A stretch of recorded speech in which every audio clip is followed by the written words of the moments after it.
Hello दोस्तों, मैं doctor Sanju और स्वागत है आपका मेरे इस यूट्यूब चैनल में। दोस्तों, आज के हमारे इस वीडियो में हम बात करने वाले हैं नियोनेटल जॉन्डिस के बारे में। जॉन्डिस जिसको कि हम आम भाषा में पीलिया के नाम से भी जानते हैं। आप सभी को पता है कि जब बच्चा पैदा होता है उसके बाद बच्चे के अंदर पीलिया दिखाई देता है, तो इसी को नियोनेटल जॉन्डिस कहा जाता है। आज के हमारे इस वीडियो में हम इस नियोनेटल जॉन्डिस के बारे में ही डिस्कस करने वाले हैं कि ये जॉन्डिस आखिर किन कारणों की वजह से होता है, क्योंकि ये जॉन्डिस सभी बच्चों में दिखाई देता है। तो इसके पीछे होने का क्या कारण होता है जिसकी वजह से वो हर बच्चे में पैदा होने के बाद होता है, और अगर ये आपके बच्चे में है तो इसके लक्षण आपको किस तरह के दिखाई दे सकते हैं।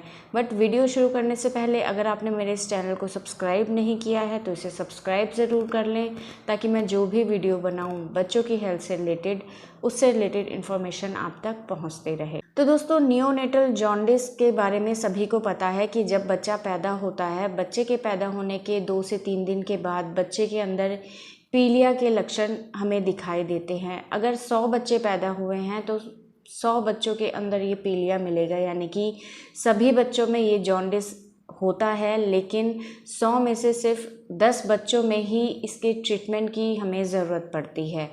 इसके अलावा ज़्यादातर बच्चों में ये नॉर्मल होता है और इसके लिए अलग से किसी तरह की किसी ट्रीटमेंट की ज़रूरत नहीं होती है, और ये सभी बच्चों में होता है। एक बहुत ही कॉमन प्रॉब्लम है। जो बच्चे प्री टर्म होते हैं, यानी कि जिन बच्चों की डिलीवरी टाइम से पहले हुई है, उनके अंदर इसके होने के चांसेस ज़्यादा होते हैं और सिम्टम्स के सीवियर होने के चांसेस ज़्यादा होते हैं। ज़्यादातर बच्चों में ये जॉन्डिस के सिम्टम्स हफ्ते 10 दिन में अपने आप धीरे धीरे सबसाइड हो जाते हैं, लेकिन कुछ बच्चों में इसके काफ़ी ज़्यादा सीवियर सिम्टम्स आने लगते हैं, जिनको आगे प्रॉपर ट्रीटमेंट दिया जाता है। ये जो नियोनेटल जॉन्डिस होता है ये 2 तरह का हो सकता है। पहला होता है फिजियोलॉजिकल जॉन्डिस। फिजियोलॉजिकल जॉन्डिस जो होता है वो सभी बच्चों में होता है और डिलीवरी के लगभग 3 से 4 दिन से ये बच्चे के शरीर के अंदर दिखाई दे सकता है। ज़्यादातर बच्चों में इसके बहुत नॉर्मल सिम्टम्स आते हैं जो कि बिना ट्रीटमेंट के धीरे धीरे अपने आप सबसाइड हो जाते हैं, लेकिन कुछ केसेस में बच्चों को ट्रीटमेंट की ज़रूरत पड़ती है।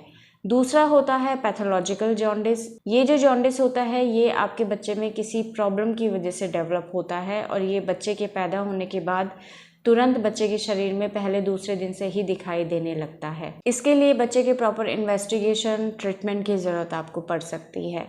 अब बात करते हैं कि ये जॉन्डिस आखिर डेवलप क्यों होता है। तो देखिए, जॉन्डिस के अंदर जो हमारे शरीर में बिलीरुबिन है उसका लेवल धीरे धीरे ब्लड के अंदर बढ़ने लगता है, और जब ये लेवल नॉर्मल से ज़्यादा हो जाता है तो इसकी वजह से हमें आँखों के अंदर, स्किन के अंदर पीलापन दिखाई देता है। अब ये बिलीरुबिन आता कहाँ से है? तो देखिए, बिलीरुबिन बनता है आरबीसी के टूटने से। हमारे ब्लड के अंदर 3 तरह की कोशिकाएं पाई जाती हैं, आरबीसी, डब्ल्यूबीसी और प्लेटलेट्स। इनमें से जो आरबीसी होती है, लाल रुधिर कणिकाएं जो होती हैं, रेड ब्लड सेल्स, जब उनका डिस्ट्रक्शन होता है, वो टूटती हैं, तो उनके अंदर से बिलीरुबिन नाम का एक पिगमेंट निकलता है। ये बिलीरुबिन एक तरह का वेस्ट प्रोडक्ट होता है। हमारे शरीर में लीवर जो होता है वो इस बिलीरुबिन को मेटाबोलाइज करता है और शरीर से बाहर निकालने का काम करता है, और ये बिलीरुबिन स्टूल यानी कि लैट्रिन के थ्रू हमारे शरीर से बाहर निकल जाता है। छोटे बच्चों के अंदर जो आरबीसी होती हैं उनकी संख्या नॉर्मल एडल्ट इंसान से ज़्यादा होती है। तो ये एक्स्ट्रा आरबीसी जब बच्चा पैदा होता है उसके बाद ये जो एक्स्ट्रा आरबीसीज होती हैं ये टूटने लगती हैं, और इनके टूटने से ये बिलीरुबिन नाम का पिगमेंट निकलता है। ज़्यादा आरबीसी टूटेंगी तो बिलीरुबिन ज़्यादा बनेगा, और क्योंकि छोटे बच्चे जब पैदा होते हैं उनका लिवर इतना ज़्यादा मैच्योर नहीं होता है कि वो इतने सारे बिलीरुबिन को मेटाबोलाइज कर सके और शरीर से बाहर निकाल सके, इसलिए इस बिलीरुबिन के एकदम से बढ़ने की वजह से शरीर के अंदर पीलापन दिखाई देता है। लेकिन धीरे धीरे लीवर इस बिलीरुबिन को मेटाबोलाइज करने लगता है और इसको शरीर से बाहर निकालने लगता है, और धीरे धीरे जॉन्डिस के सिम्टम्स अपने आप सबसाइड हो जाते हैं। ये तो हो गया नॉर्मल फिजियोलॉजिकल जॉन्डिस। अगर आपको है तो उसमें क्या होगा। अब बात करते हैं कि अगर पैथोलॉजिकल जॉन्डिस है तो उसके क्या क्या कारण हो सकते हैं। उसका सबसे बड़ा कारण होता है कि अगर आपके बच्चे की प्री टर्म डिलीवरी हुई है तो ऐसे में बच्चे का लीवर, उसकी किडनी, उसके लंग्स प्रॉपरली मैच्योर नहीं होते हैं, और इसकी वजह से इस बिलीरुबिन को शरीर से बाहर निकालने में प्रॉब्लम आती है, और इसी वजह से बच्चे के अंदर कभी कभी ये जॉन्डिस बहुत ज़्यादा सीवियर हो जाता है।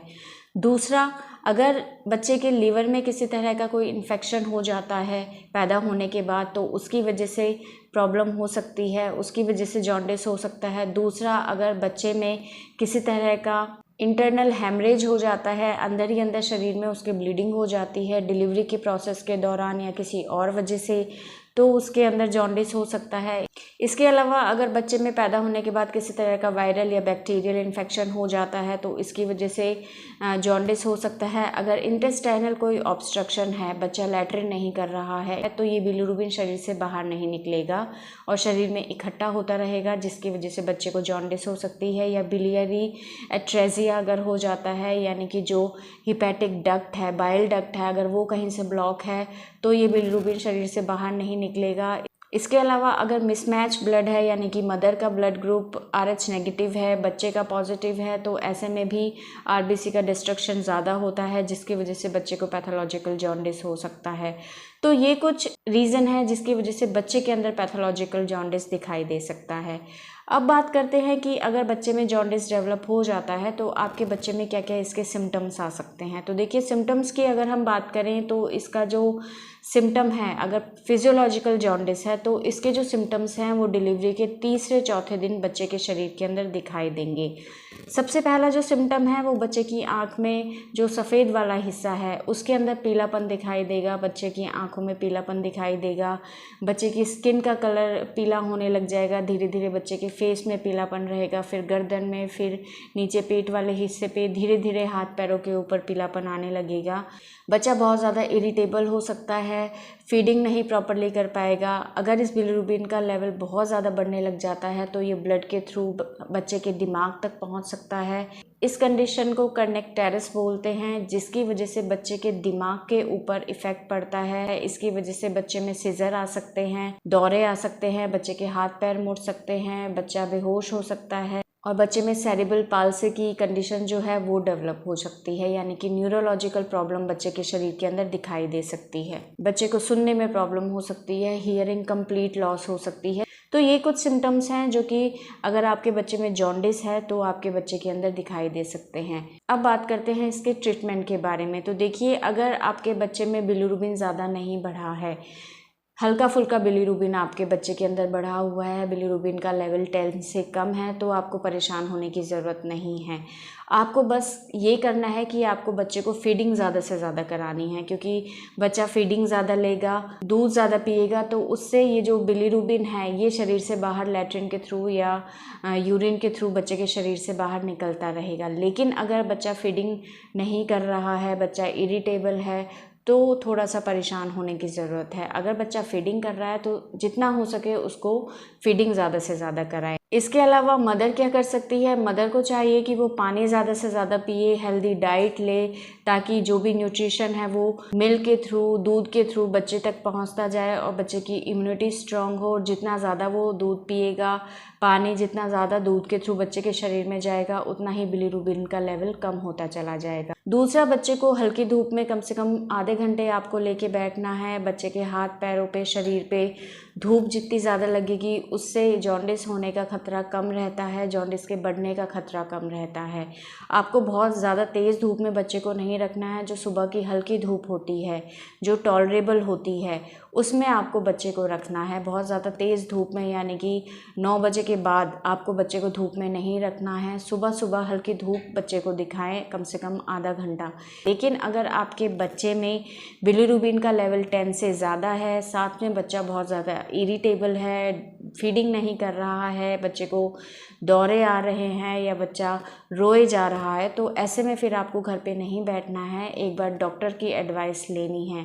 क्योंकि ज़्यादातर केसेस में अगर बिलिरुबिन का लेवल बहुत ज़्यादा चला जाता है तो इसमें फिर बच्चे को फोटोथेरेपी दी जाती है, जिससे कि जो ये बिलिरुबिन का बढ़ा हुआ लेवल होता है वो बच्चे के शरीर को नुकसान नहीं पहुंचाता है और ये डिज़ोल्व होकर, टूट कर बच्चे के यूरिन के थ्रू या बच्चे की लैट्रिन के थ्रू शरीर से बाहर निकलने लग जाता है। तो ऐसे में फिर फोटोथेरेपी देना बच्चे को बहुत ज़्यादा ज़रूरी हो जाता है, क्योंकि अगर बिलिरुबिन का लेवल बढ़ता रहता है तो ये बच्चे के दिमाग को नुकसान पहुंचा सकता है और इसकी वजह से काफ़ी सीवियर कॉम्प्लिकेशन बच्चे में दिखाई दे सकते हैं।